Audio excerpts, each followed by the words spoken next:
Hello, Business 270 students. It's Professor Hassey. It's Tuesday, October 4th, our week 7 of 8 weeks of our fall business statistics, and we're almost done wrapping up our course these next couple weeks. Today, our discussion is about regression analysis. You have a discussion post to do this week, which describes what is called a T test, and we'll talk a little bit about that today. Also, I have a study guide for what's going to make up the final examination, which will be distributed next week, and will be your final work of this class. No graded work. The only graded work this week is the discussion forum, which is 5% of your course grade. So let's look at Blackboard here. We are in week 7. If you would go to your examinations file folder, you'll see a study guide for the final examination of next week. And I will go over this study guide in my weekend update video coming up at the end of this week 7. There are basically 3 types of problems: a multiple choice, statistical calculations, and a written interpretation. And I'll review these specifically in our weekend update video at the end of this week, but you can begin to see what's going to make up that examination. It's covering chapters 8, 10 through 14, not on the entire course. So that's posted both in the examination file folder and in our week 7 file folder.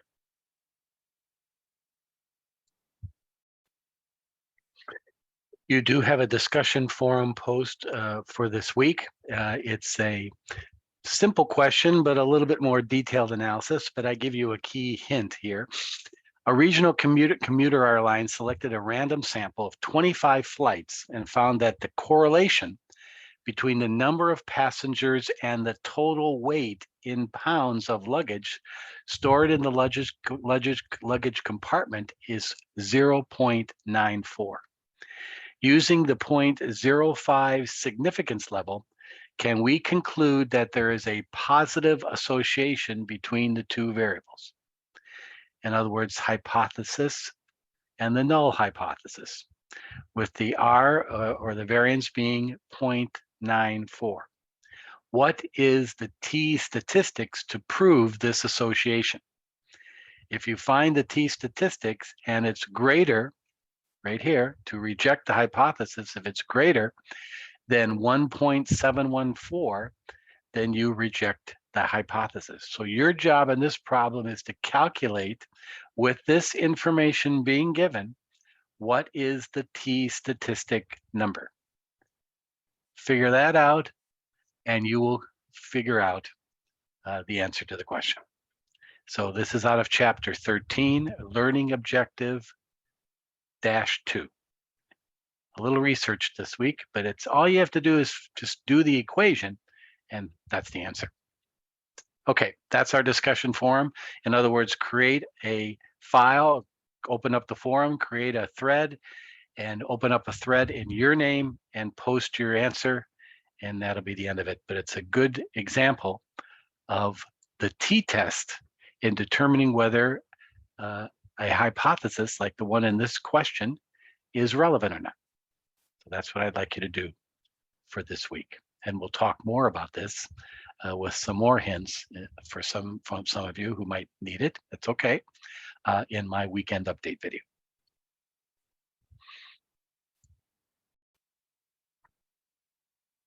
What is the T statistic from chapter 13? Here's a good video that explains that concept.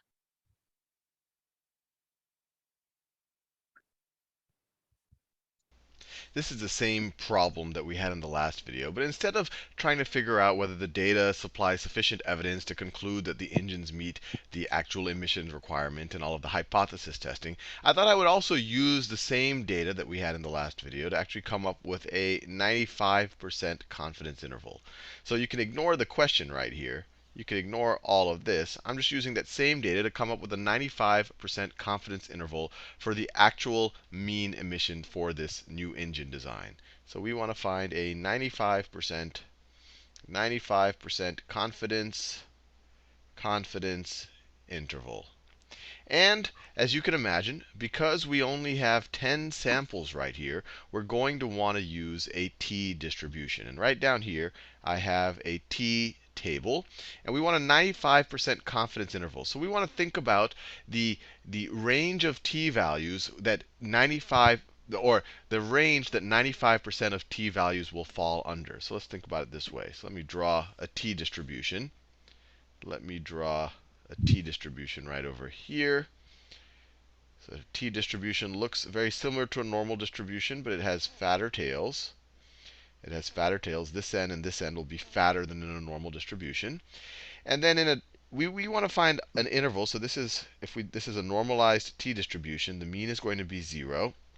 And we want to find an interval of t values between some negative value here and some positive value here that contains 95% of the probability. So this right here has to be 95%. And to figure what these critical t values are at this end and this end, we can just use a t table. And we're going to use the two-sided version of this because we're symmetric around the center.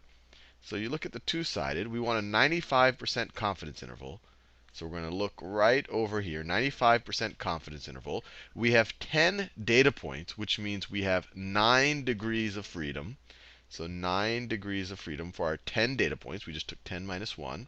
So if we look over here, for that type, so for a t distribution with 9 degrees of freedom, you're going to have 95% of the probability is going to be contained within a t value of, so the t value is going to be between negative, so this value right here is 2.262, and this value right here is negative 2.262. That's what this right here tells us. That if you contain all the values that are less than 2.262 away from the center of your t distribution, you will contain 95% of the probability.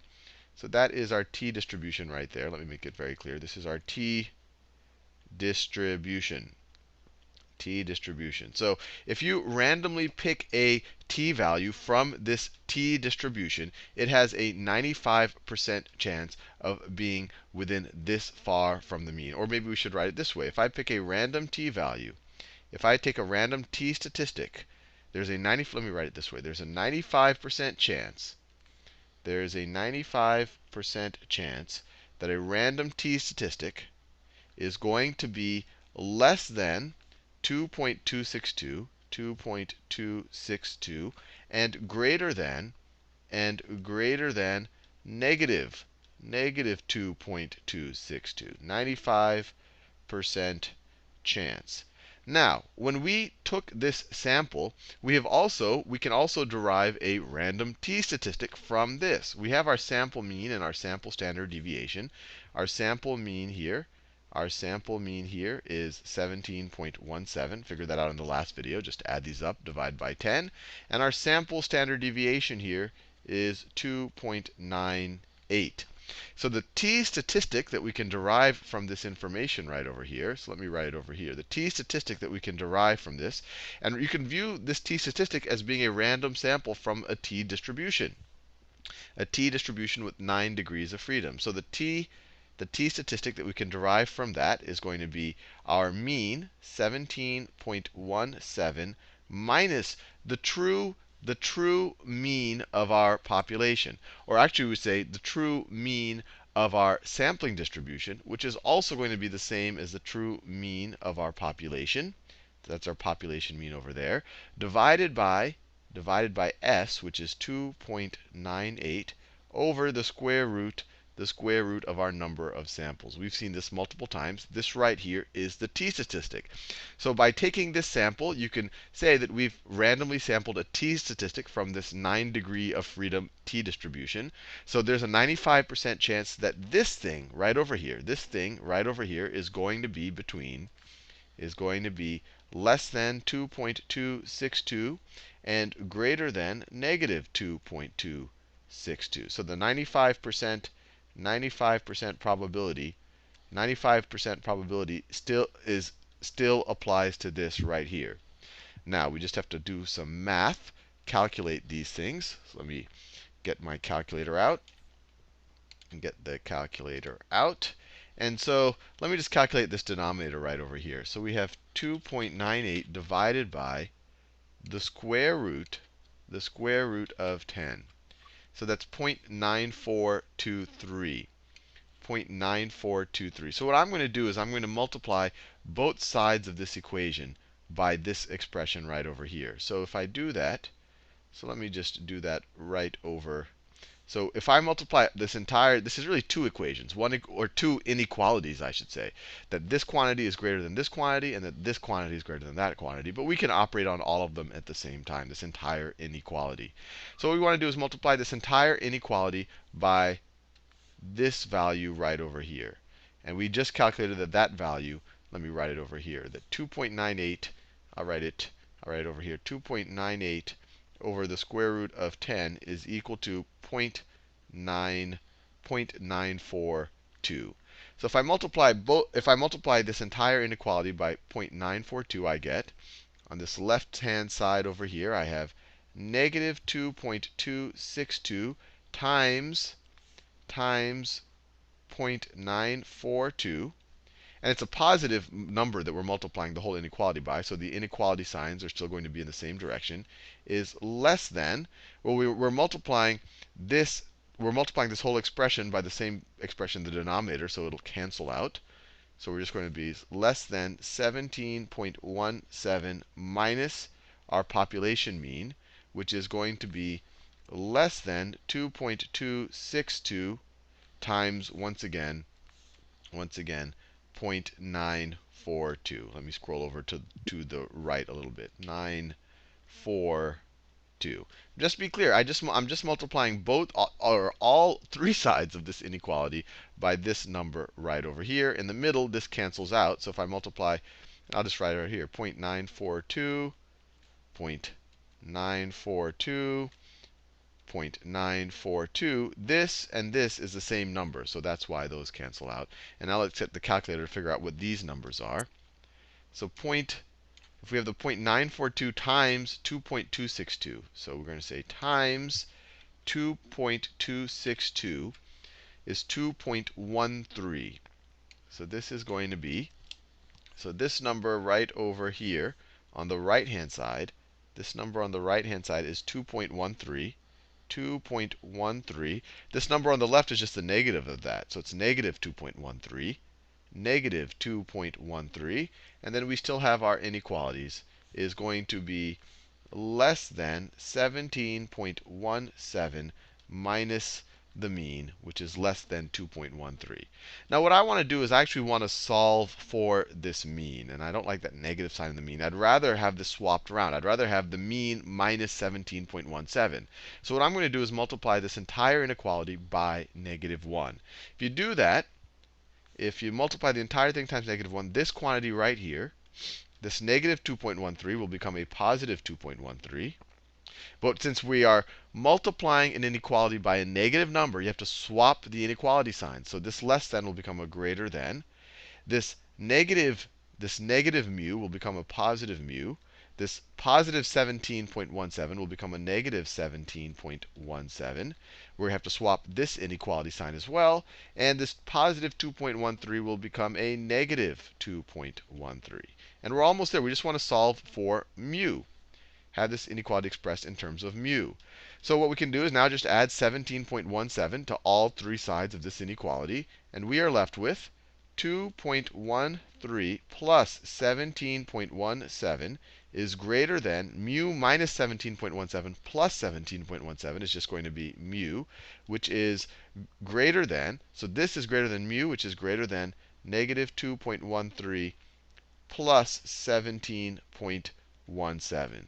Or a more natural way to write it, since we actually have a bunch of greater than signs, that this is actually the largest number, and this is actually the smallest number, and this over here is actually the largest number. Is to actually flip, you can just rewrite this inequality the other way. So now we can write, well, actually, let's just figure out what these values are. So we have 2.13 plus, so we have 2.13 plus 17.17. So that is the high end of our range. So that is 19.3. So this value right over here, So this is 19. Let me do that same color. This value right here is 19.3 is going to be greater than mu, which is going to be greater than, and this is negative 2.13 plus 17.17. Or we could have 17.17 minus 2.13, which gives us 15.04. 15.04. 15.04. And remember, the whole thing, all of this, we started with there was a 95% chance that a random t statistic will fall in this interval, We had a random t statistic, and all we did is a bunch of math. So there's a 95% chance that any of these steps are true. And so there's a 95% chance that this is true. There's a 95% chance that the true population mean, which is the same thing as the mean of the sampling distribution of the sample mean, there's a 95% chance, or we're confident that there's a 95% chance, that it will fall in this interval. And we're done.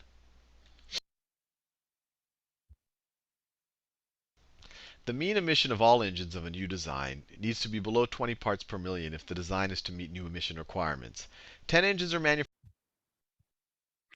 Okay, going back to the discussion post after that video, which can be confusing.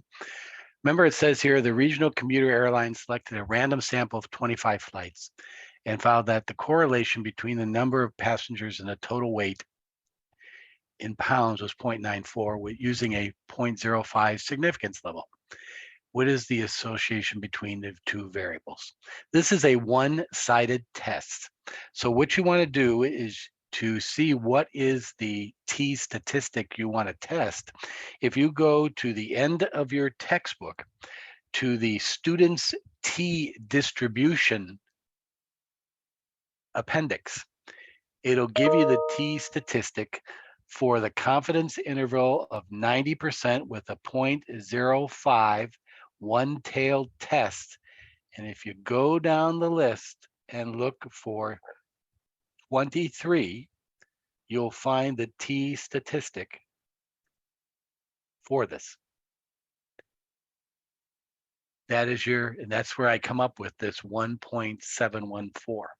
So you're going to use the T statistic formula to calculate where does this true statistic lie. In other words, what we're doing here is comparing a sample to comparing it to what the population says it should be. And that's what the T statistic is.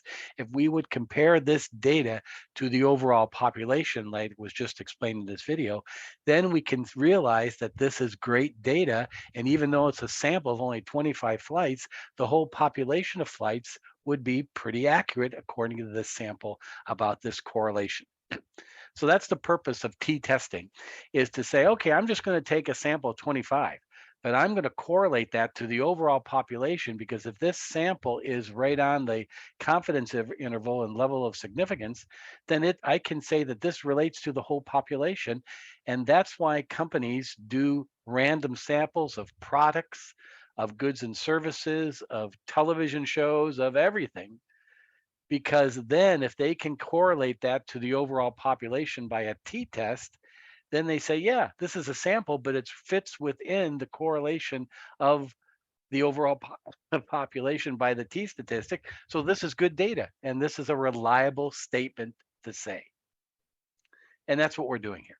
And that's a key part of our ending study of statistics is, okay, let's just take a small sample of a group, but it really represents the entire population because of this test. And that's what we're doing here. Okay, so that's the discussion forum test for this week. Now I'm going to show you one more video that further highlights this.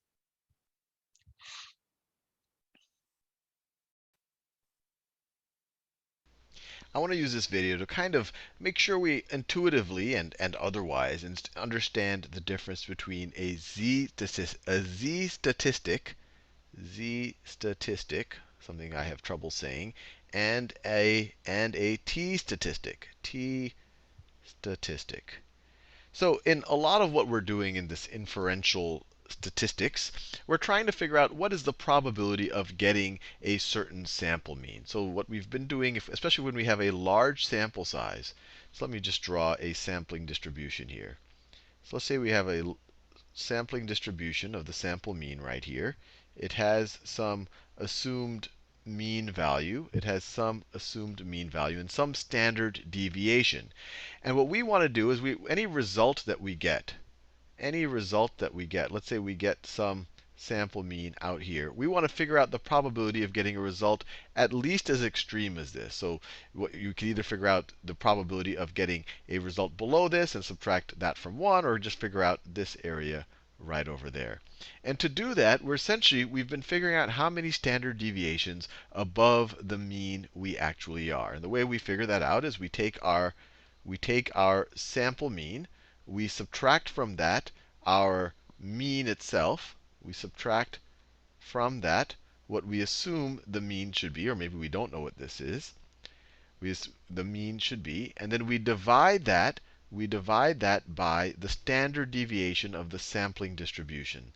We divide that by the standard deviation of the sampling distribution. This is how many standard deviations we are above the mean. That is that distance right over there.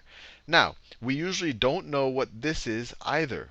We normally don't know what that is either. And the central limit theorem told us that assuming that we have a sufficient sample size, this thing right here, this thing is going to be the same thing as the sample is going to be the same thing as the standard deviation of our population, the standard deviation of our population divided by the square root of our sample size. So this thing right over here can be rewritten as our sample mean minus the mean of our sampling distribution of the sample mean divided by this thing right here, divided by our population mean divided by the square root of our sample size. And this is essentially our best sense of how many standard deviations away from the actual mean we are. And this thing right here, we've learned it before, is a z-score. Or when we're dealing with an actual statistic, when it's derived from the sample mean statistic, we call this a z-statistic. A z-statistic. And then we could look it up in a z table or in a normal distribution table to say, what's the probability of getting a value of this z or greater? So that would give us that probability. So what's the probability of getting that extreme of a result? Now, normally when we've done this in the last few videos, we also don't know we also do not know what the standard deviation of the population is. So in order to approximate that, we say that the z-score is approximately, or the z-statistic is approximately going to be, so let me just write the numerator over again, over, we estimate this using our sample standard deviation. We estimate it using our, let me do this in a new color, using our sample standard deviation. Using our sample standard deviation. And this is okay. This is okay if our sample size is greater than 30. Or another way to think about it is this will be normally distributed if our sample size is greater than 30. Even this approximation will be approximately normally distributed. Now, if your sample size is less than 30, especially it's a good bit less than 30, all of a sudden this expression will not be normally distributed. So let me rewrite the expression over here. Sample mean minus the mean of your sampling distribution of the sample mean divided by your sample standard deviation over the square root of your sample size. We just said if this thing is well over 30, or at least 30, then this value right here, this statistic, is going to be normally distributed. If it's not, if this is small, if that is small, then this is going to have a t distribution. This is going to have a t distribution. And then you're going to do the exact same thing you did here, but now you would assume that the bell is no longer a normal distribution. So in this example, it was normal. It was normal. All of the z's are normally distributed. Over here in a t distribution, and this will actually be a normalized t distribution right here because we subtracted out the mean. So in a t distribution, In a normalized t distribution, you're going to have a mean of 0. And what you're going to do is you want to figure out the probability of getting a t value at least this extreme. So this is your t value you would get, and then you essentially figure out the area under the curve right over there. And so a very easy rule of thumb is calculate this quantity either way. Calculate this quantity either way. If you have more than 30 samples, if your sample size is more than 30, your sample standard deviation is going to be a good approximator for your population standard deviation. And so this whole thing is going to be approximately normally distributed. And so you can use a z-table to figure out the probability of getting a result at least that extreme. If your sample size is small, then this statistic, this quantity, this is going to have a t distribution. And then you're going to have to use a t-table to figure out the probability of getting a t value at least this extreme. And we're going to see this in an example a couple of videos from now. Anyway, hopefully that helped clarify some things in your head about when to use a z-statistic or when to use a t-statistic. Okay, so there we are. We'll follow up with this with some more detail and review the final examination outline in their later video at the end of this week. But remember, if you haven't posted all your paperwork, please get that in right now, and I'll get all the grades in by the end of the week so you see where you stand in the course heading into our last week. Also, many of you probably have received the email from the institutional research folks at Laverne about course evaluations. I want you to take a look at that. Don't do them now, but think about doing that next week as you wind down the course, and we'll talk more about that in the coming days about course evaluations. They're important. You should do them. It's a good way of evaluating and maintaining the quality of our program. And we'll talk more about that later. So make sure you check your email for that email about course evaluations. Okay, so again, review. We have the student discussion forum this week answering a question about T statistics. And you can see this is a small sample according to our last video, 25 flights. Thus, the T statistic is used to verify that this random sample can also represent the overall population of a question like this. All right, and again, if you go to the examination section, you'll see a description of what our study topics will be, and we'll begin to look at that at the end of this week. So have a great week, everybody. Get your paperwork in so we can get all the grades up to date by the end of the week. If you have any questions or concerns, I'll be around Thursday evening in our student hours. Have a great week, everybody, and we'll see you later on this week. Adios.